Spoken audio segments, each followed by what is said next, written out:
kembali bersama kami di Malaysia hari ini. Terima kasih kerana masih lagi setia bersama kami seawal jam 8 pagi tadi. Okey, tadi kita dah kongsikan mengenai apa ya? Sebelum tu keperasan tak kita ni tempat lain? Mungkin ada yang tertanya lah, kita berada di tempat lain sebenarnya. Kita bersiaran dari Glamory, studio Glamory di Shah Alam. Tapi lah, tukar angin sikit lah kan. Betul kan, suasananya pun berbeza sikit lah daripada studio baru kita tu.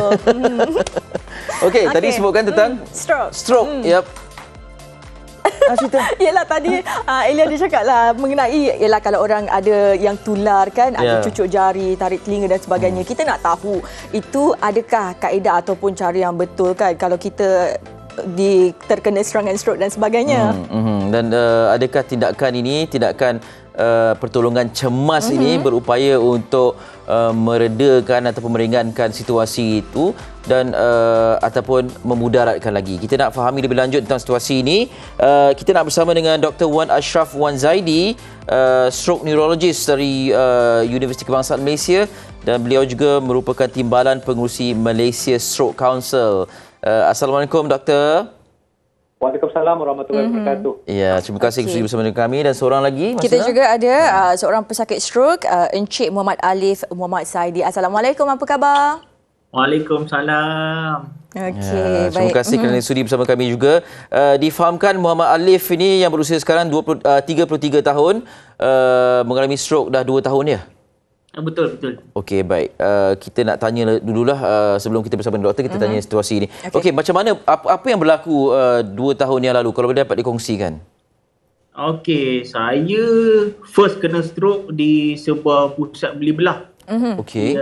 Okey, dan saya kena masa tu kaki sebelah kanan saya tak rasa dan saya terus terduduk. Okey, ketika itu okey. Kemudian? Okey, terduduk and then saya call ambulance dan dihantar saya ke hospital.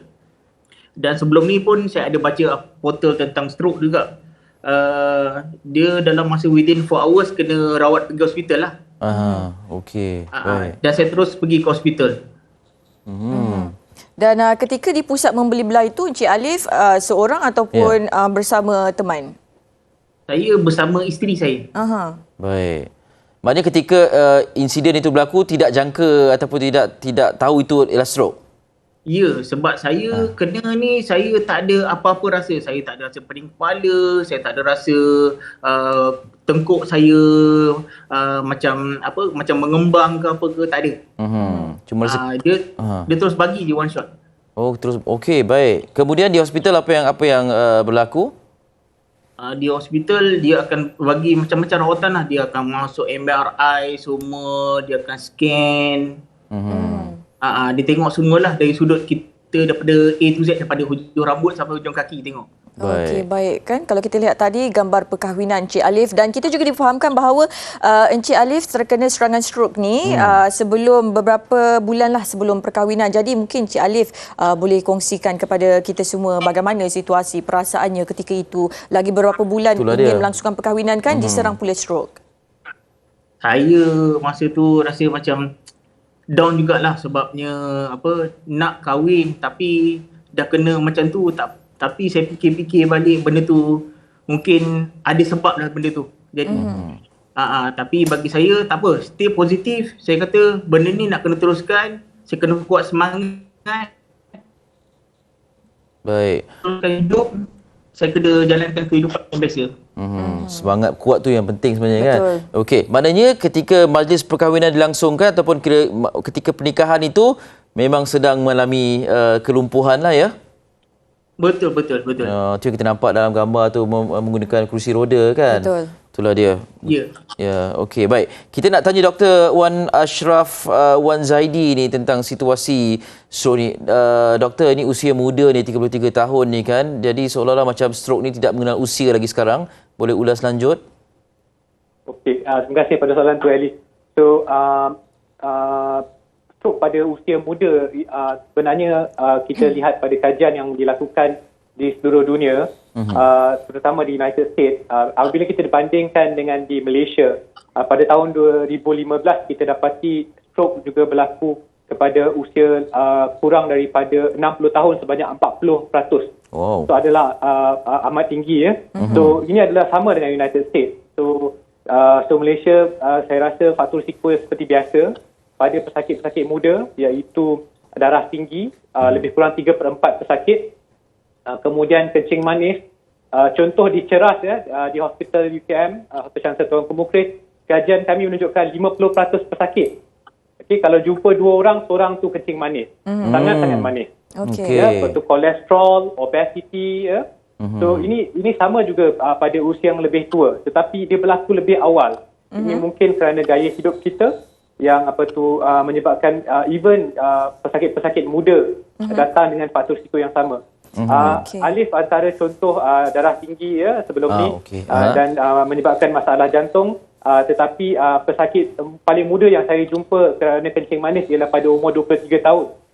So yang itulah yang kita boleh nampak. Dia bukannya pada mitos pertama pada topik hari ini ialah dia tidak stroke bukan kena kepada orang tua sahaja. Dia melibatkan orang muda juga.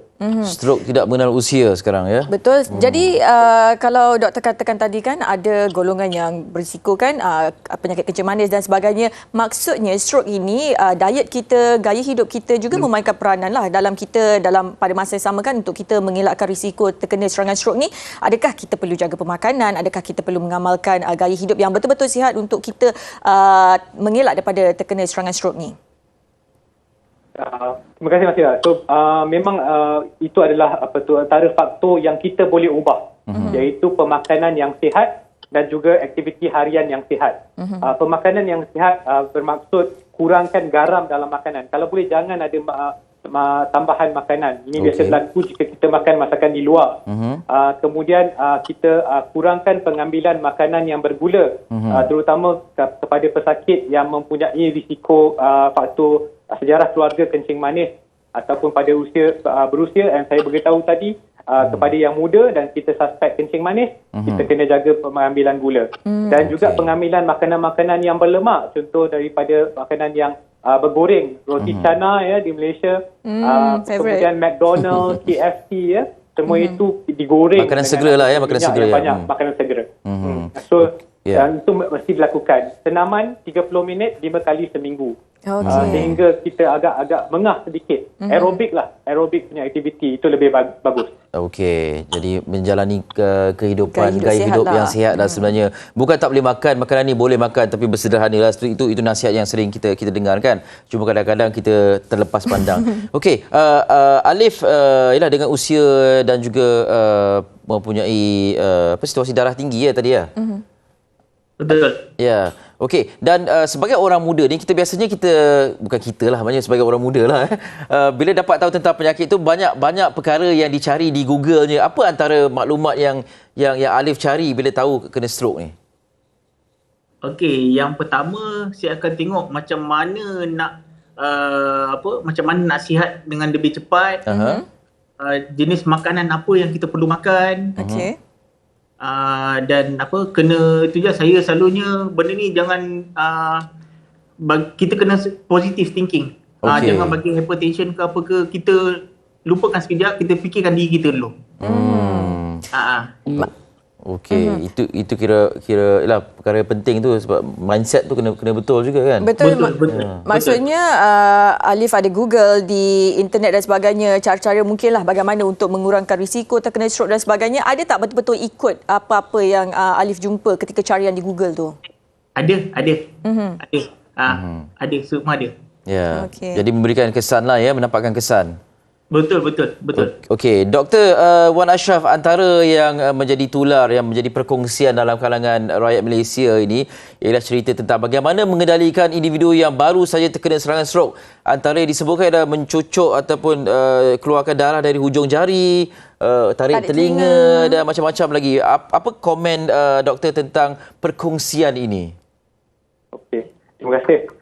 Yang ini memang sangat-sangat viral, sangat membimbangkan. Dengan jawapan yang mudah, sebenarnya ini adalah satu rawatan yang tidak benar. Tidak benar ya? Okey. Tidak patut dilakukan. Kajian yang dilakukan oleh Guo Yi diterbitkan dalam satu makalah atau jurnal pada tahun 2005 mungkin juga telah mencetuskan maklumat ini ya.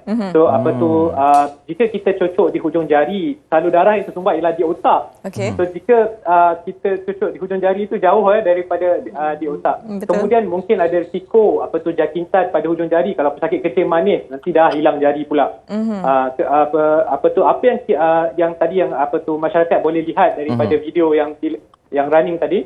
So di hospital besar yang berkepakaran pakar otak seperti saya, pakar stroke dan pakar neurologi, kita akan lakukan rawatan cemas kepada pesakit stroke acute dalam masa 24 jam yang pertama. Baik. Pesakit kalau boleh hadir secepat mungkin untuk mendapatkan rawatan. So sekarang ni yang tengah running, so kita cuba bagikan ubat. And semuanya dilakukan dalam tempoh kalau boleh 60 minit bila sampai di hospital. Sangat cepat, sangat pantas. So, kita akan lakukan begitu. Jadi ini ketekasan. So, tidak benarlah kepada ya.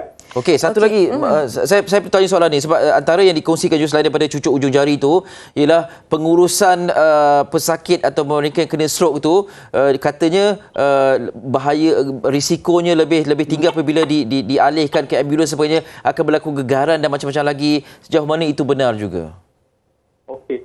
So sudah pasti apabila seseorang pesakit mengalami stroke, dia seperti mana pesakit-pesakit lain yang mengalami kecemasan. Yang pertama ialah kita pastikan keadaan di mana kita nak transfer atau kita nak alihkan pesakit mestilah selamat. Apa yang saya boleh komen, pergerakan pesakit itu memang perlu dilakukan dengan cepat, kecemasan ya. So pergerakan yang kita ambil itu sedaya mampu, kalau boleh tidak menyebabkan sakit yang lain. Contoh tadi cucuk hujung jari, kalau dia menyebabkan sakit, tekanan darah lebih tinggi, mungkin stroke akan salur darah pecah di otak. So yang itu kita tak mahu. Sama juga bila kita alihkan secara gentle lah, secara perlahan-lahan ya. Kemudian kalau boleh sebenarnya kita naikkan sedikit kepala semasa di dalam ambulans atau dalam kenderaan, lebih kurang 30 degree kepada 45 darjah. Yang tu boleh dilakukan cepat mungkin ke hospital, bukan klinik, bukan pergi tidur. Baik. Jelas di situ. Okey, itu penerangan daripada doktor mengenai stroke dan sebagainya. Baik Alif, sedikit saja secara ringkasnya mungkin rancangan masa depan Alif sendiri bagaimana? Macam mana? Rancangan masa depan Alif. Difahamkan Alif masih lagi terkena serangan stroke ya? Sedang pulih. Okey. Alhamdulillah saya dah recover sikit. Okey, sebab saya always ikut cakap doktor lah. Okey. Kena jaga makan, kena exercise, kena buat fisio. Dan I kena buat benda tu untuk masa depan untuk I nak balik back to normal. Baik, Okey, insya-Allah. Ya, Itu dia kan. kita doakan yang terbaik ya. Pastinya dia mendapat sokongan isteri tercinta juga. Dan saya dapat sokongan daripada doktor juga, Dr. Wan Ashraf tu. Ya, itu yang paling penting sekali, sokongan daripada orang di sekeliling kita. Baik, terima kasih banyak-banyak Alif. Ya, sama-sama. Juga terima kasih buat Dr. Wan Ashraf Wan Zaidi. Itu dia kan, kita dapat sedikit sebanyaklah penerangan mengenai stroke ini kan. Kadang-kadang kalau kita tak tahu, kadang-kadang ada orang sembarangan saja ikut mitos, terbaca itu, terbaca ini dan sebagainya. Kita mengambil jalan mudah dan sebagainya. Tapi apa yang penting, kita perlu mendapatkan nasihat daripada pakar. Okey. Jangan sembrono saja mentang-mentang perkara itu ditularkan maknanya ia betul. Tidak. Tak semestinya. Hal-hal macam ini pun kena rujuk kepada pakar juga.